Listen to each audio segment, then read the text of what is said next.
I would have befriended a prophylactic. Please don't talk like that in the studio. We have certain standards.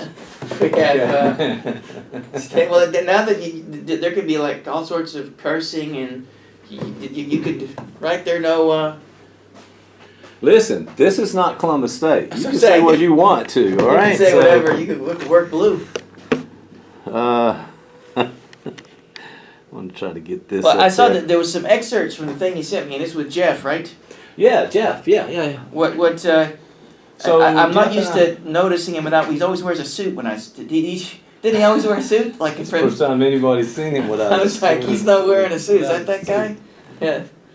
All right, so here's what I think we can do, and this thing is really nice. We're up and recording right now, so Yeah. if you say something, it will be somewhere in the future. You can see this. All right, but your camera is here. Mm-hmm. I like that. Bam. So let me just see how we're doing on the lighting. I think you're kind of got a lot more than you might. Let's come down on this thing. Let me just say that when that video of you and your youth in blackface surfaces, I will defend you. You know, I'll say that it's not a. that never happened.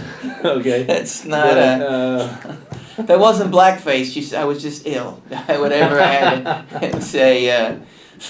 See, you cannot recover. Once you go blackface, there's nothing behind That's right, it yeah. to Actually, to I got pull a you story out about of that. this whole thing. When I was in graduate school, we went as a mod squad for Halloween, and my wife tried to talk me into being Link and to wearing blackface. And I remember as I was holding the stuff, the makeup, or whatever that was, and I said to myself, I don't think this is a good idea, and I didn't.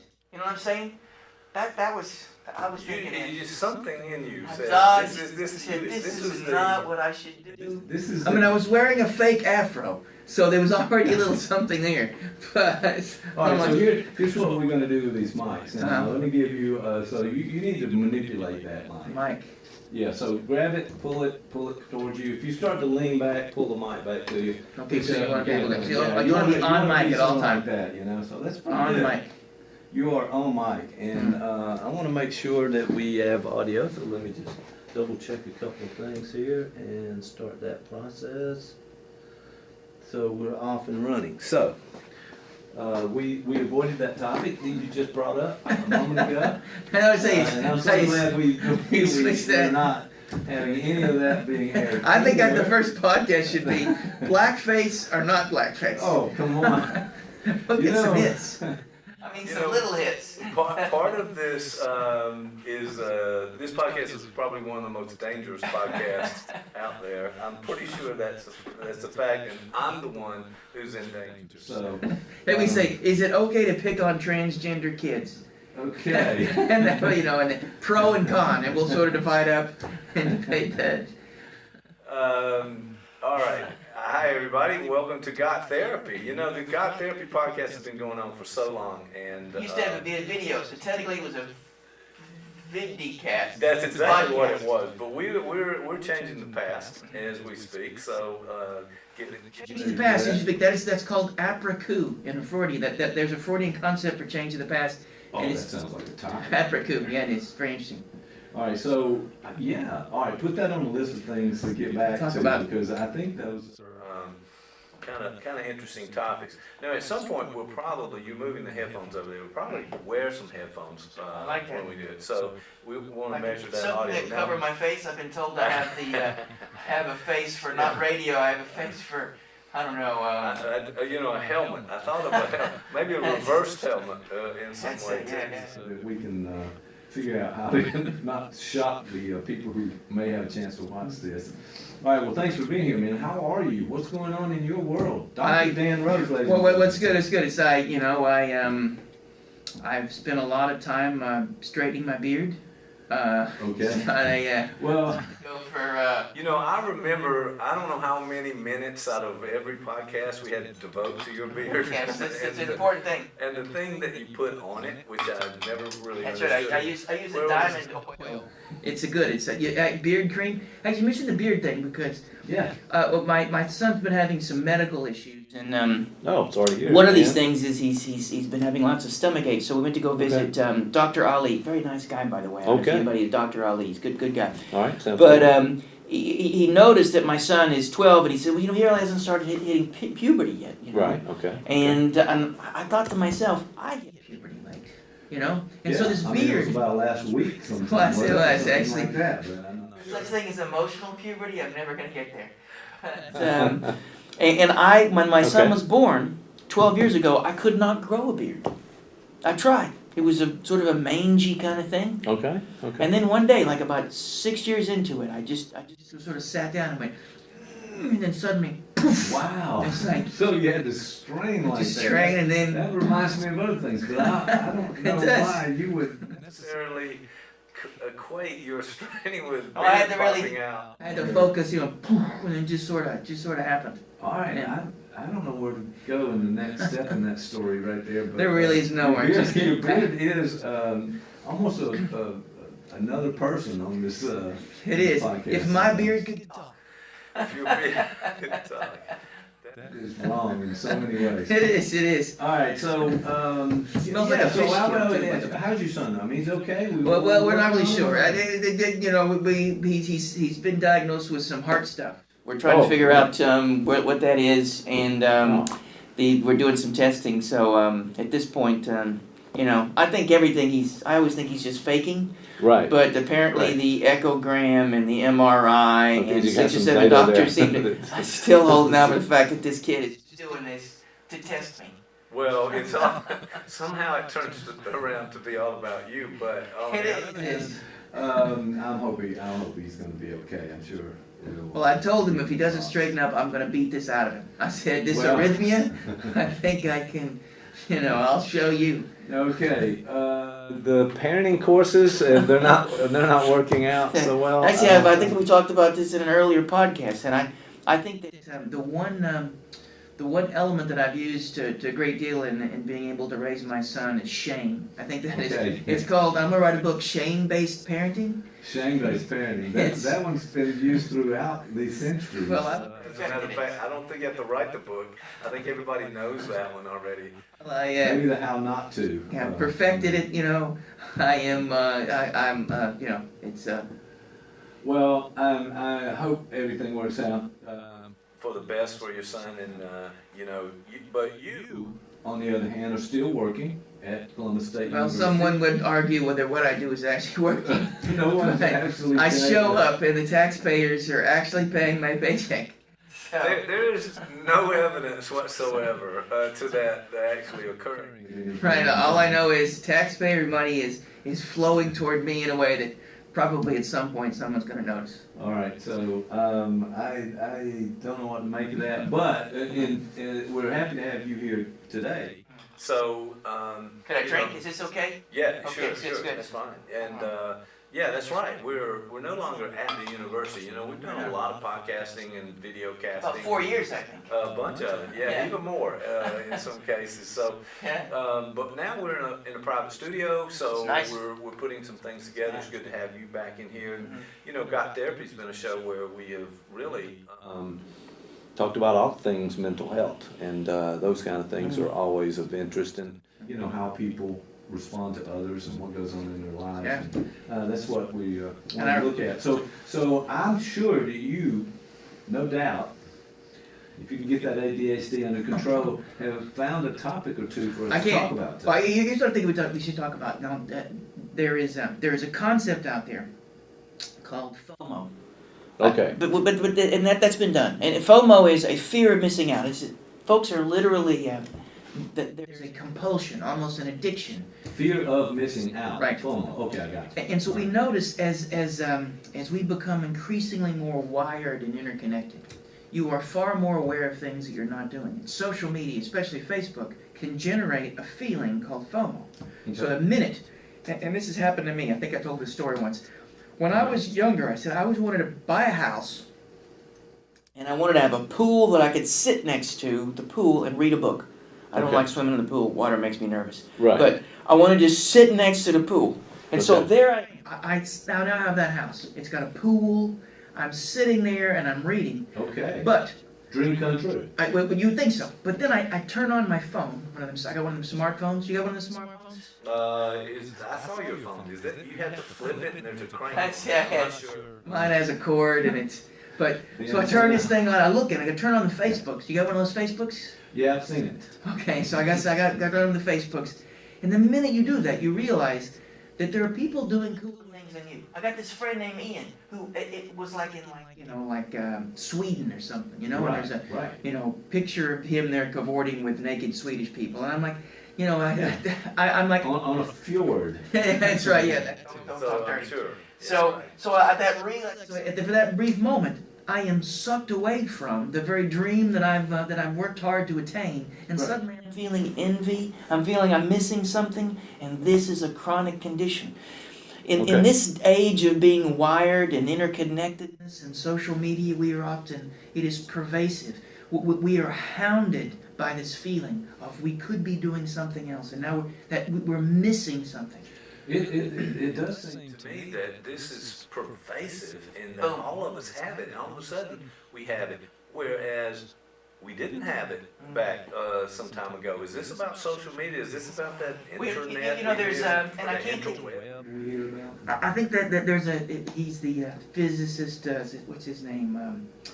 Asian dude, the physicist. I can't think of his name, but he has. I think it's him who had a theory that civilizations progress in stages, and we've suddenly hit a stage of rapid technological acceleration that is characterized by interconnectedness. So now it's not just a connection to your family or your community, but now the internet allows us to be connected and for information to move across nations. Wow. And so he says that this is the beginning of something. And if you ever watch Star Trek, there's there is this notion that suddenly there becomes a federation where all these different races and people are part of one giant thing. And he says this is what we're beginning to see. So I think when you say we didn't have that back in the old days, in the old days we didn't have it like 20, I don't know how long Facebook's been around, but it's probably been about 20 years before this really caught on, right? Right. The thing, our smartphones were literally something you'd see on Star Trek. These devices have... No, I remember we talked about the guys who went to the moon, and we have more computer power in our phones than we have. Walking around, yeah, right. But the thing, well, even in the course of having these, like, I remember when a terabyte of information cost you like $4,000. Like, I remember, I'm like, and now for like $10, you can have a terabyte that fits in the palm of your hand. Right. Is it terabyte or? Yeah, it's a terabyte. It is terabyte. It's terabyte. And you can lose those too. I've had those, and I don't know where they're going, but. So all that information, and also the connectedness between us around the globe, actually. So you can build an audience. One person can have a very large audience. So there's a possibility that somewhere in the future, someone in Kazakhstan is going to hear this. And then they're going to say things. Well, that's... as a matter of fact, that's the only place that we are actually... There's a couple, yes. Got a cousin. Got a cousin. Actually, there's a guy in Kazakhstan saying, you know what, that's a first world country? Forget it. I mean, that's really what's going to happen. But, and all of that is happening so quickly. It's like a lot of other things that we talked about over time, and that is we're not prepared for what is happening in those situations. We haven't had time to catch up. Well, our nervous system was built around, the arid plains. We have a nervous system that was built to do a certain thing, and now we've generated these technologies. And think of the earliest technologies we had. A spear, for instance, right? And now we've gone from something that is in some ways accentuates our earliest wiring to something that now begins to take the place of. And so you're right. We are moving in a pace that our psyches, our nervous system is attempting to catch up. And I think that if I interrupt, you had a famous quote I remember from one of your was this one about rat feces? French philosophers? Well, no, it was not. No. As a matter of fact, it was about a crisis. That a crisis arises before we've had a chance to create it. Yes. Is that what you said? Trauma is something that arrives before you have a chance to create it. In a way, that is exactly what happens. I think Facebook affords a certain trauma, and there is that's where there's a sort of a second term here. and it's one that I'm beginning to hear more of, and that is not FOMO, but JOMO. JOMO. Okay, I was just getting the first one down. Okay, well, What is this? if FOMO is the fear of missing out, JOMO is the joy of missing out. Oh, So there is a okay, recoil. Something's been turned here. Yeah, I think we're now beginning to sense that there is, you can see often memes of folks Netflix and chill, for instance. Yes. These are all an ode to being able to step away from the flow of social media and this interconnectedness, and it's a form of recoil. So that's an interesting thing, that we wanted to be connected, we wanted to be involved. Everybody wants all this information, we want to be on Facebook, Twitter, and Instagram, and those social media platforms. But now that we're there, wait a second, what's happened to make people kind of pull back from this? Because I find that sort of a natural reaction to it. Well, there's one of my, I've been listening to this guy, or listen, he's dead. There's a philosopher named Friedrich Hegel, you know? Yes. And he invented Pop-Tarts? No, he didn't. No, that's The other Nothing to do, yeah, it had nothing to do with Pop-Tarts. But he talks about how that there is a dialectic, and there is a movement, and there's a movement of the spirit of the age, and that each age has its own distinct spirit, and so the zeitgeist, as it were. Right. And if our current zeitgeist is sort of defined by this interconnectedness, then we'll see it move, and there'll be this dialectic. There'll be a thesis, an antithesis, and a synthesis, as there's some sort of movement of information, and that the possibility of a mind that could grow. When I think of, there's this concept of digital natives, for instance. Like my Right. son is a digital native. Like I can literally tell him stories that, we played outside because we didn't have a computer, Right. And he's like, what sort of weird place did you come from? Where's the, I did that. Wait, you played outside? So, yeah. See, and the thing about it wasn't the toys you get; it was the boxes. It was those big boxes that you played in back in the day. That's right. It's not. Yeah, so it's re-education, bringing back history for. To him, it's like, but he is a digital native, so the mind that is required for the new age doesn't require a Gutenberg mind, which is what you and I have. Okay. We grew up in a land of books. Information was shared. You shared another mind by someone writing something down and handing it to you. Or something, certainly we had media, we had TV and all that sort of stuff, but still it was the zeitgeist was the Gutenberg mind. But now we live in a world of the interconnected, the digital mind. It's a different thing. Yeah, it's so fast. Everything happens so fast. So if there's a trauma somewhere, it's everywhere now. So you begin to pick up on it, had an effect on you as an individual. On the other hand, it's sort of good and bad news. We have this ability to connect with people, to big crowds, build audience. If you've got something really positive to say, then more people can hear it, and almost at a moment's notice too. I find that I can share nude pictures with people far easier than I could before. I mean, it's just not, Yeah, if you haven't learned that lesson, we'll have that on another show. Let's see it, yeah. Because somebody needs to kind of control what happens to. Actually, whenever I send nudes, somebody always replies, "You should see a doctor about that." That's really all I ever get. That looks infected. That's really that's all I ever get. Okay. All right, but so it's having an effect on it. And now, so are you saying the JOMO is pulling back from it? So I want my personal space. Does that mean we cut off the social media, we close the phone down, we go off of social media? Well, I think if the battle cry of JOMO is Netflix and chill, in some way it may be simply a retreat into another form of media, or it could be a momentary retreat from said thing. I will say that there are all these folks who talk about, you'll see this with some mental health experts, this notion of taking a Facebook vacation, where Right. you literally sort of, unplug. I wonder, though, if the folks who are doing that are those more with a Gutenberg mind. Right. If they're, whereas, it's interesting because my son, for them, a big form of communication is not books but memes. Right. So whether it is Twitter or Snapchat or memes, you convey information in these bite-sized nuggets, usually laced with irony. In his case, irony and sarcasm. Right. And there's something interesting about that. Now, how that connects with JOMO, I'm not sure, but it could be a way to Those of us who find ourselves lost to Facebook, maybe there's a natural break that comes with someone in his generation where they literally can save themselves by being pulled into and drowned in envy by just taking nothing serious. Maybe there's a price to pay for that too. I don't know. Right.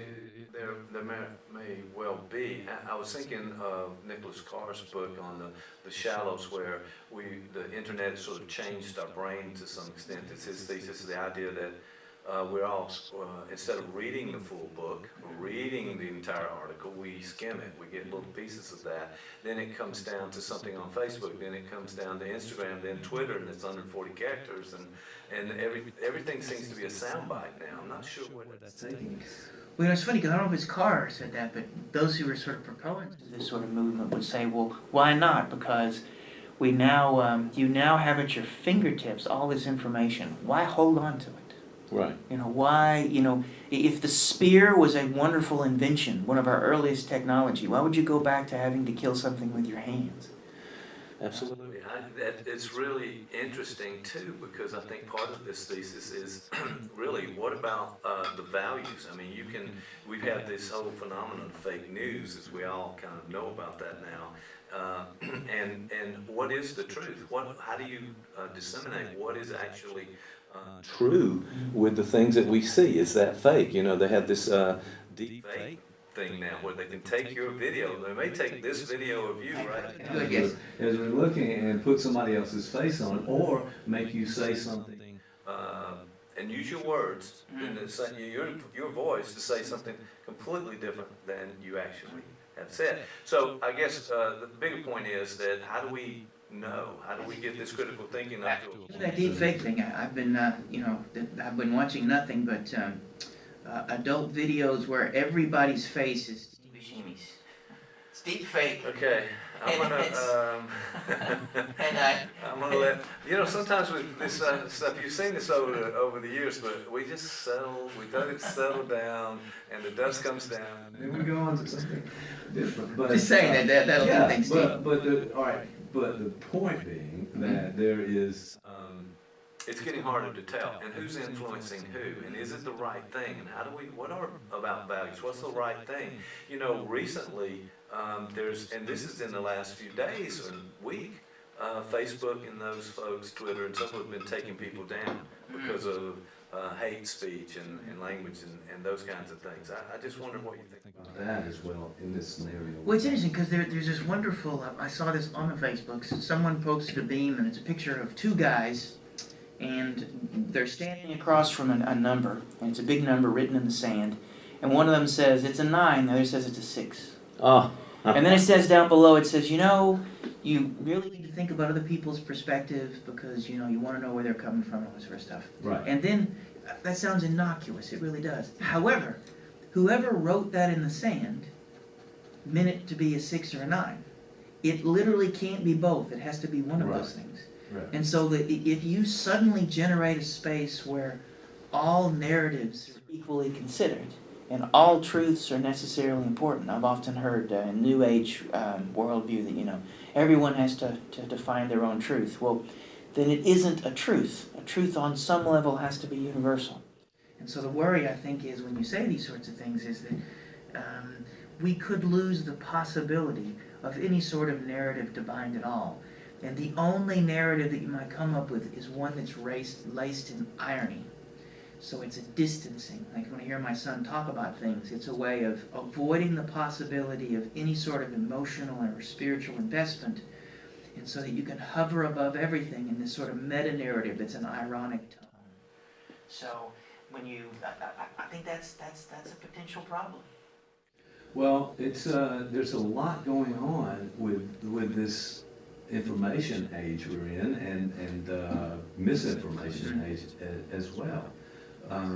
But people are getting very sophisticated in getting a fake message out or manipulating others and influencing others in this way. And I think our government obviously is aware of it and what they're doing about it. I'm not really sure. It gets into political issues and elections and other kinds of things. So I think there's a lot to consider in this, but are we just moving to a point where we can't believe anything that comes out, or we question everything, and what do we really know? Well, maybe this is it certainly will be something that my son's generation will have to face. If you are flooded with information, if you have at your fingertips all sorts of knowledge, you're going to have to develop the sort of mind to parse it. You're going to have to develop a mind that can make the right sort of sense of things. That makes sense. And I think in our current political discourse, that's often both the left and the right take advantage of.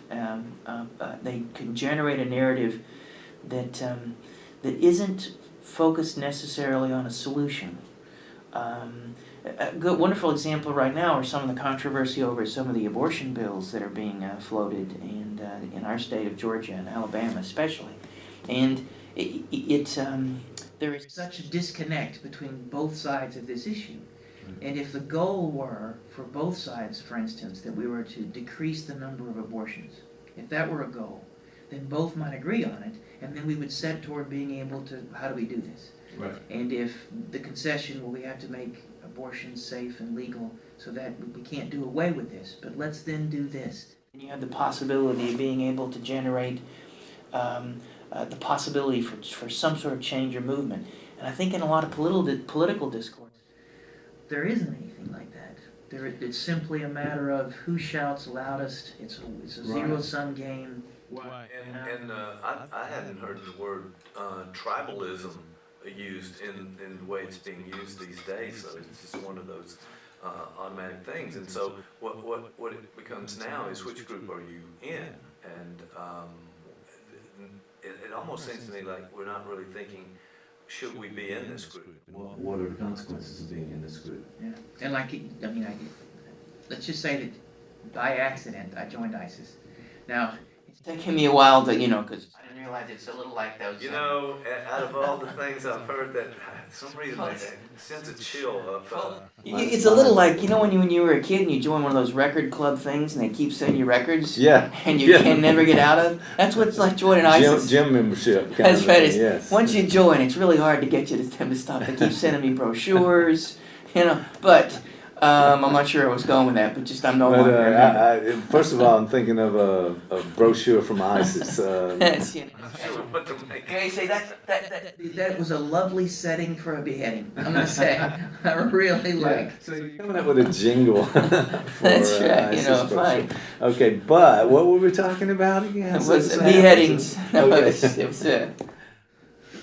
No, but we find ourselves there. We're in this tribalism kind of thing where we're moving from group to group, and I think it's just too easy to take a side and stick with it, or buy an ideology that maybe you shouldn't be in. Maybe it doesn't fit with who you are and what's going on, but it feels good to be in a group, all right?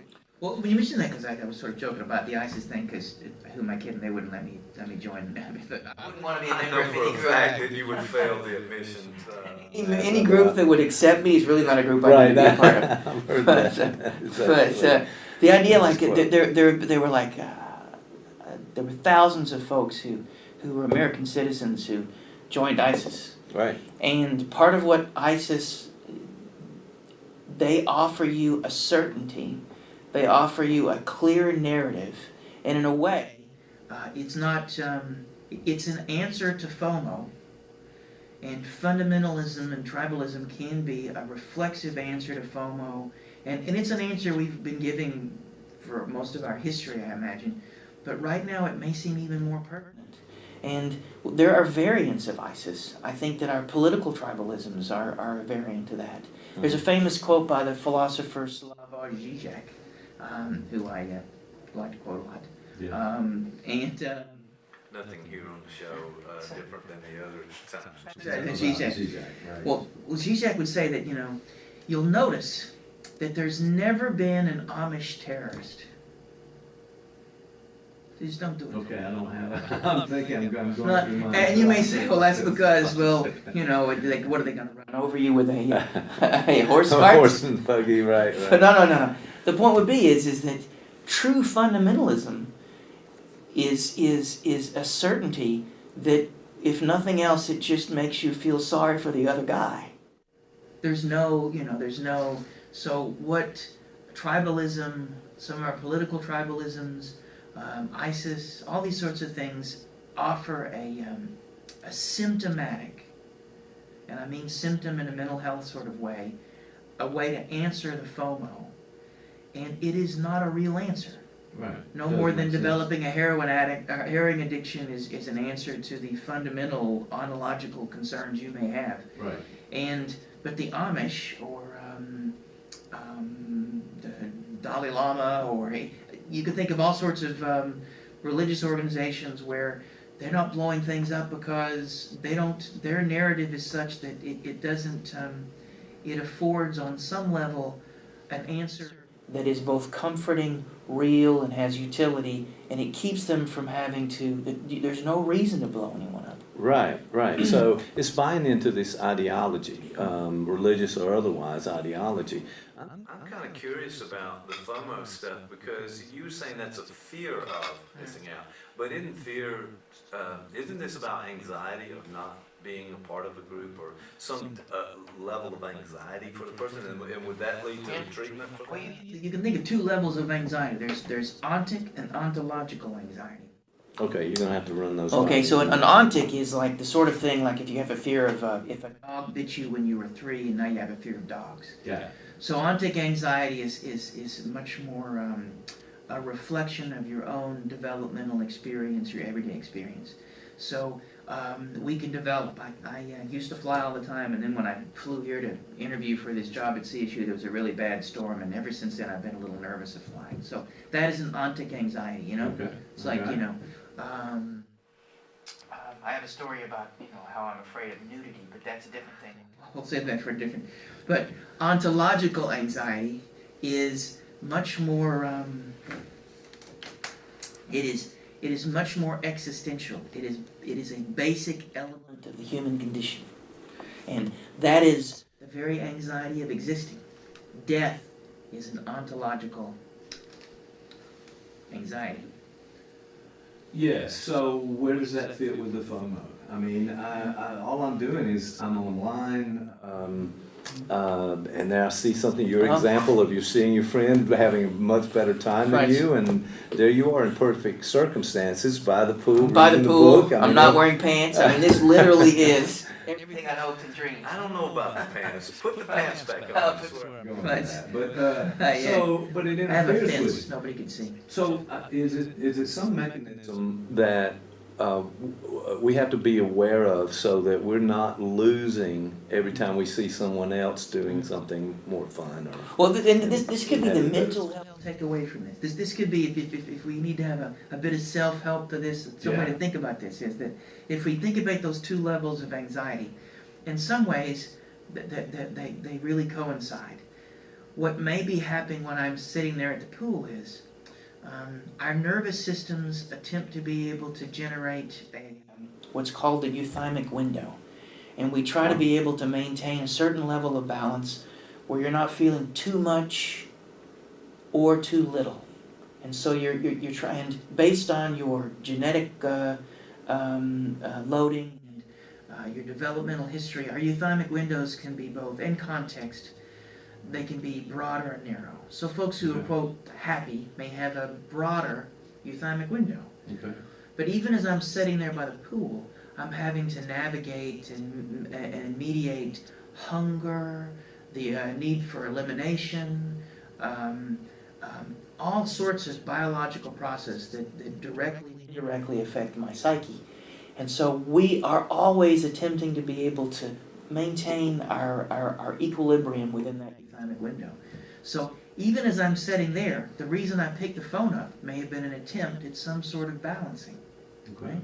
So the goal would be is, how do we, and this is maybe something we could talk about in depth at another place, because it's something that really interests me, the difference between emotional regulation and emotional modulation.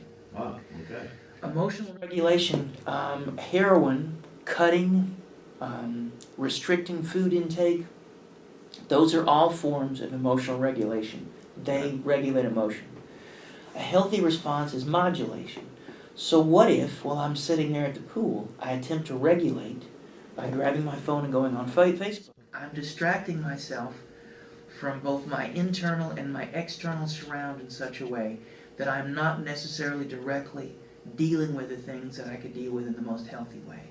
A modulation, as opposed to a regulatory activity, could be to simply take a breath and start to name and allow myself to experience in the moment the things that are going on, to listen to the sound of the pool, think about the sun as it hits me, to be able to look at my house and my pool, think about where I've been, where I'm at, where I'm going. Those are moments of meeting with the here and now. It's a meeting with the now that you can find only in an act of modulation, and they're often missing in an act of regulation. Does that make sense? Yeah, I like it too, the idea of modulation in music. Sometimes you're still in the same song, you just modulate to another key. So the verse and everything else, of course, goes along with it. You don't So suddenly to change. And with that act of modulation, it requires an immersion and a connection with the now. And there's another concept that maybe we can talk about another time, and it's really interesting, and it's called emotional granularity. And that often when we're when we're regulating an emotion, for instance, if you're cutting, for instance, if what you're attempting to regulate is an anxiety with a capital A. But when you're in a modulatory act, you can begin to granulate, and you can think about the complexity of the emotion you're experiencing. And you can, it's sort of like in music, it's the difference between Ramones and Beethoven. One of them is broad, and it is blaring, and the other requires you to think, wait a minute, as opposed to just feeling anxiety, right now I have had a really long week, and I know that my way my character structure is, it is hard for me to hit the brake. When I'm anxious, I hit the gas. But I've been thinking a lot in my own personal life, or in therapy, or in whatever, that I'm beginning to think about how I can be more sophisticated and healthy in my use of the brain. And then when I think about that, I generate a here and now granular moment where I think about the complexity of who I am and where I am. And that may allow me to be alive, to have what's known as a lived moment, as opposed to something that I may be escaping from. So it's not just as opposed to answering a fear of missing out by doing something, I can allow myself to drop into the moment and into the now. And that's a skill to learn. That's one of the things people learn in therapy. Right, I think, Well, we certainly have talked about that a lot, and the idea, notion of mindfulness and being in the moment and being here as opposed to wherever else your thoughts may be. but I think it is a skill to learn, and don't we need that? I mean, there needs to be more of that. I'm really wondering, are people you see really tuned in to, in some novel I was reading, it talked about situational awareness. Like in that moment of situational awareness, you kind of knowing where other people are, what's going on, where you are, how you're moving, and so forth, which I think Is it's kind of a side definition of this mindfulness idea, sort of a sit rep, as they say in the military. A sit rep. don't ask me. So, See, it's like football. I hesitate to go there because it could be used in a dangerous way. So, I'll think about how to. But all right, so are people aware? That's a broad question, but I mean, really, are people around you, the people that you see, certainly when you come up to someone and start talking to them, their focus is on you. But are you looking around, seeing people really being aware of the moment-to-moment? Well, I use an example that happened recently. I was in one of these siege training things where we're going and we're all University training, I remember that. Yes, Yes, yes. all right. Okay, well, you missed this one. Thank you. But and so we go in, and I get there, and where we were all assigned places to seat, so I don't really know a lot of the folks at my table. And as I go and I sit down, and I realize that all the other tables, people are talking, and they seem to be having a good time, and I'm aware that, wait a minute, I'm not talking to anybody. I feel sort of lonely and detached, and I'm disconnected, and I'm like, and then my mind begins to try to do something with his feelings, so the emotion rises up, and then I begin to generate various narratives. Well, maybe that's because I got a bum table, or people around me aren't good, or maybe it's me, I suck, maybe I've always been, I'm awkward, I'm weird. And so there's all these sorts of Wow, things. you're really winding it up. So I'm like really thinking about it. Yeah. And then I think to myself, wait a minute, hold on, let me take a breath, let me just lean into this. And I'm like, you're right, I am feeling this, and I'm a little tired. And then I realize that the reason my table isn't talking to me because I have my chair turned away from them. I literally have my back to them. And so Wait, let me see. All right, so you're in a large room with the round table. round table. So, and if you're facing the speaker, you have to turn your and back. I had turned my head, and so they're talking, and I'm like, why are they not talking to me? Wait a minute. So I simply and utterly moved my chair till I'm facing them, and then we all start to talk. But that's a wonderful example of how being in the moment and allowing yourself, and again, one of my favorite cats on the planet, Wilfred Bion, he always says the goal of therapy is not to stop suffering, to get people to suffer better. And if I had and by allowing myself to suffer a little better, I'm kind of lonely, this does suck. I could then come up with, wait a minute, I'm turned away from them. And then suddenly I am connected with them in a way, things lose movement. You know. All right, I'm gonna. Not for them, by the way, because suddenly they have to deal with me. Yeah, their lives were suddenly. I was going to say, they probably wish you to get Like, that yes. chair turned away a little longer before things begin. Happen, but I totally get that. Well, it is this critical thinking. It is awareness, and so people have to Spend some time with that. I mean, I think that's some of the goal of therapy too. I guess beyond is saying this similarly. What I'm trying to say, basically, this notion that you have an awareness, and then you give yourself the option to choose and make things different, and as opposed to running sort of with a thought process that just kind of leads you to maybe to where you don't want to go. For example, in social media, when you see those things up there and you see other people having this wonderful time, aren't those pictures of Instagram? Everybody's having the best time. Well, it's interesting because how's that? my friend Ian wasn't showing the stomach virus he may have picked up on this. It wasn't him laying in the fetal position and going, oh, you won't believe what happened. So there is a selective thing, but there's also, and one of my there's a Melanie Klein, who's a famous probably the mother of object relations. She says that the only way through suffering is gratitude. And so if there is the capacity, and she charts a progress that you have to first own your own envy. And she thinks envy is central to our existence. And that we are often angry and full of envy and rage regarding the people around us.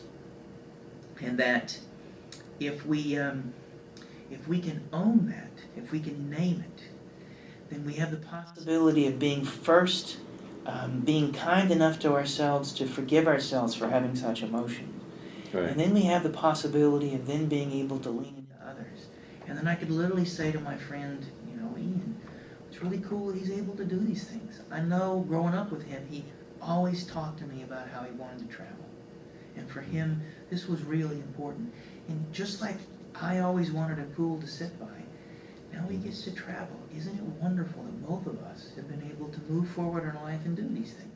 Yeah, it seems that we don't appreciate at times because we're overwhelmed by this anxiety or not fitting in, or someone's got something in a better situation and things are happening. So it's modulation, as you said. Now notice that the modulation requires a dance between thought and feeling. It requires, there's a theorist by the name of Alan Shore, and he says it requires a bi-hemispheric moment. And what that means is he sort of thinks about it in terms of left and right hemispheric processing, which is kind of controversial among neuroscientists, but he embraces it. And there's this notion that there's a dance between thought and feeling. And it requires you to exercise those muscles. It requires you to think about them. And this may be something to talk about in a different podcast, but I really I've been listening to a lot of, it's called Record Review on BBC, and it's where someone will, they'll take Beethoven's piano trio, Opus 1, that was the first thing he ever did, and I think there were three trios that he did. And they'll talk about them, and they'll play different recordings and different interpretations of them and talk about the ones they like best. And it's a piece of music that they're talking about in a way as if it has the sort of complexity that your own emotional states have. And so I like the idea about thinking about music and listening to the world like it is a piece of music, and being able to lean into it and think about it aesthetically. There's a thing called the aesthetic turn in psychoanalytic thought. Okay. And that's where we begin to think about our own inner world, the experiences we have with others and other people in a way like a work of art. We allow them that level of complexity so we can move in them, and we can name them, and we can have that a level of complexity that borders on a controlled chaos. And then when we do that, we can move from envy to forgiveness of self, to gratitude, to an admiration of other, and it requires a movement, and it is in some ways the opposite of what happens when someone reflexively answers FOMO. And maybe even when someone reflexively answers with JOMO, that if someone said to me that they had a joy of missing out because the moment they're in is beautiful, and they are able to see the complexity and to be alive in that moment, then that is true joy. But my worry is if JOMO meant Netflix and chill, it may just simply be a retreat into a different medium as a way to titrate and regulate as opposed to modulate. Be my thought.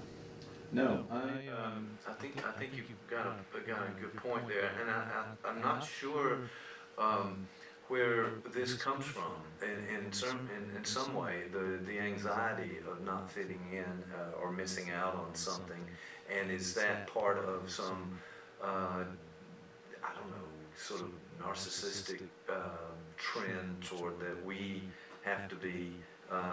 And we're exposed to this on social media so much that we have to be the center of attention, or we have to be the model that we see out there on Instagram and all of those things. We have to sort of live up to these unrealistic expectations, and in some way we're telling ourselves we're failing if we don't live up to that. And notice how what you're describing is really one of those, it's ontological and not ontic. It is part of the human condition.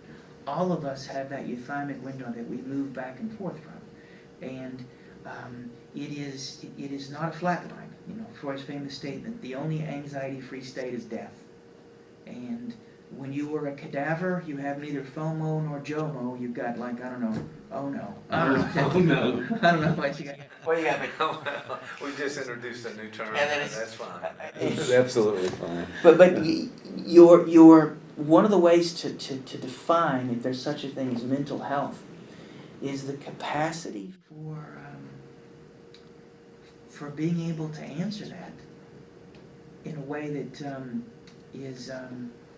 is, for lack of a better word, allows you to stay alive. One of my favorite quotes from Donald Winnicott is his prayer, "Lord, let me be alive when I die." And that we are so often pulled out of aliveness. We are made zombie in so many ways. all right, there's a lot to think about, and some of the things that you talked about today. And I have to go back and listen to this because I think there's some topics that we need to go further. Good, yes. That we brought up today. Steve Buscemi, I was going to pass on that one. That's not a, Steve Buscemi. All right. That's There's a great character right there. he is, All he right. is. So, so FOMO, JOMO debunked. Or maybe the way to think about that is that, and this is where I'm going to be a Hegelian about it, that we offer an antithesis to this notion of FOMO and JOMO with the hope that we can generate a synthesis that moves us forward.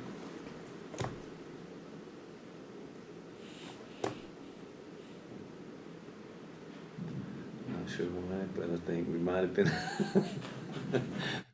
disconnected What do you think? from the internet. No, I think we're back. All right, Okay. so what do I know? Anyway, that there was a little disruption there. Does that sound like a storm or It is rain? right now. It is storming badly. It sounds Okay. like All Sounds right. like, We're in a nice, safe brick building. It's been I hope here I put since- the top of my car up. Oh, That's all I'm you're, on. that convertible now is your swimming pool, and is. you put a chair next to that. And I make your can't, I boat, couldn't use by it. the way, okay. So. All right. Any last thoughts about this? I mean, what would be your advice? Let's just get to that. So we want to try to help some people How about maybe this? watching. So Life- what can we tell them? Life takes practice. I think that should be the basics takeaway. That moments of joy and non-joy and suffering, those are all moments in which we can be more alive. And if we go back to that statement that Beyond said, that we have to get better at suffering, and we may also need to to get better at joy too. But it is practice, and one of the things this happens in therapy, it's a place to practice. It's a place to be in a way that you normally wouldn't be. But you don't have to do this just in therapy. You can do this with friends and family, as long as you allow yourself to have a little level of self-reflection, the capacity to be able to lean into your experience in those moments and just sort of give them a name, to dance with them a little. Maybe that's something we can talk about more when this guy Alan Shore is really interesting in this notion of the euthymic window. That could be something to talk about too. Yeah, If I heard that right, euthymic window is something that helps us regulate and modulate what's going on. We need to stay within that window. It's a good window to be at. Well, you can think, and when we have a chance to talk about this, there's like if you go to see a horror film, you're wanting that to bring you at the edge of your euthymic window. You want to be scared, so you literally, it's a controlled anxiety. Lots of folks can't deal with horror movies, so their euthymic window is a little narrow at the top. Right. It's set lower down whereas some folks are, that's what they really enjoy. Well, it's a phenomenon. There are, and I know people we go to the show with on a regular basis, and it's a horror movie, I'm not going. That's right, And yeah. that's it. They can't handle that, right? Whereas other people are kind of coming in, having the best time of their lives. What's going on there? That might be another topic. This sounds like my wedding night. That's all I gotta say. I have no doubt we'll hear more about that in the. I got a video too, if you want to see. Yeah, it. no, please. Thank you much. Let's keep all videos contained. Steve Buscemi's in it, by the way. I'm Yeah, just saying. listen, I don't know about what happened there, but the fact that you were married, that's One of those other That phenomena, really I'm is. not sure. Well, let's just say that that there are women out there whose expectations can be easily lowered. Let's just say. well, yes, and that might be a good place to end today. All right, Dr. Rose, thank you so much. Sweet. I'm going to call you Dan because you're now on this new podcast coming out. We're going to put it Boom. around and continue to do this. Look forward to talking with you on the next Let's topic. do it. All right, and we'll see you next time.